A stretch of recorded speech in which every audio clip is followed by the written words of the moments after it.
जय हिंद। इस सेशन में हम बात करेंगे एफिडेविट के बारे में।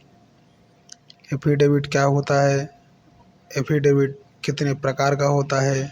शपथ पत्र आप सभी ने बहुत बार अपने जीवन में शपथ पत्र के बारे में सुना होगा, जिसे अंग्रेजी में एफिडेविट भी कहा जाता है।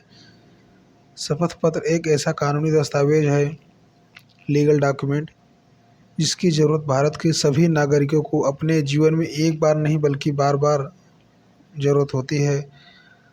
परंतु आज भी बहुत से ऐसे लोग हैं जो शपथ पत्र के मतलब व इसके होने वाले उपयोग के बारे में जानते नहीं। जब हम किसी कार्यालय में किसी आवश्यक कार्य के लिए कोई आवश्यक दस्तावेज बनवाने के लिए जाते हैं, उस समय सबसे पहले एफिडेविट लाने या बनवाने के लिए कहा जाता है, जैसे कि विवाह का पंजीकरण, तलाक के समय, जन्म पत्र बनवाते समय, या फिर अन्य चीज़ें प्राइवेट या गवर्नमेंट सेक्टर में जो होते हैं वहाँ पे एफिडेविट मांगा जाता है। स्कॉलरशिप से संबंधित अन्य भी चीज़ें, इसके अलावा बहुत सारे कार्यों के लिए भी इसकी ज़रूरत पड़ती है। ऐसे में बहुत से लोगों के सामने यह समस्या आती है कि यहाँ कैसे और कहाँ बनता है, इसके लिए क्या पैसे लगते हैं और कितने पैसे लगते हैं। शपथ पत्र क्या है, इसकी हम हिंदी में समझेंगे। एफिडेविट कहा जाता है इसको। एफिडेविट जिसे हलफनामा भी कहा जाता है, जिसका अर्थ होता है एक प्रकार का लिखित वादा या किसी भी कार्य को करने से पहले उसके लिए लिखित रूप से प्रतिज्ञा करना। भारत में हम जब भी किसी कानूनी मामले में अपना कोई भी आधिकारिक बयान या जानकारी प्रदान करते हैं तो उसके लिए शपथ पत्र की आवश्यकता पड़ती है।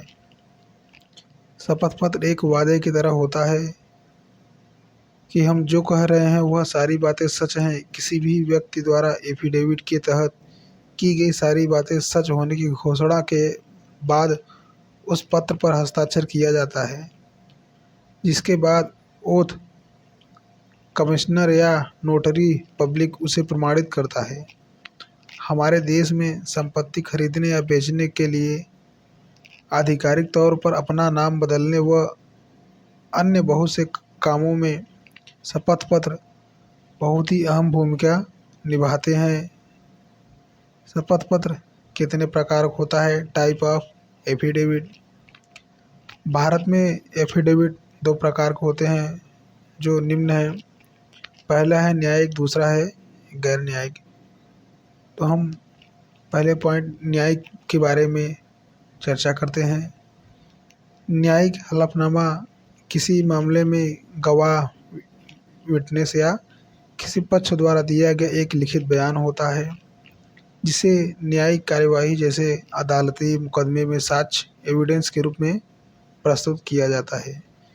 इसमें मौखिक रूप से गवाही देने के बजाय गवाही शपथ पत्र के तहत हस्ताक्षर करके लिखित रूप में अपने बयान प्रदान करते हैं।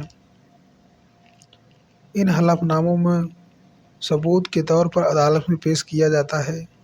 इसके अलावा न्यायिक शपथ पत्र में एक ऐसा डॉक्यूमेंट है जो न्यायिक प्रक्रिया जुडिशियल प्रोसेस से तैयार किया जाता है और इसके लिए न्यायालय की फीस लगती है, जिस पर न्यायिक द्वारा ही मुहर लगाई जाती है।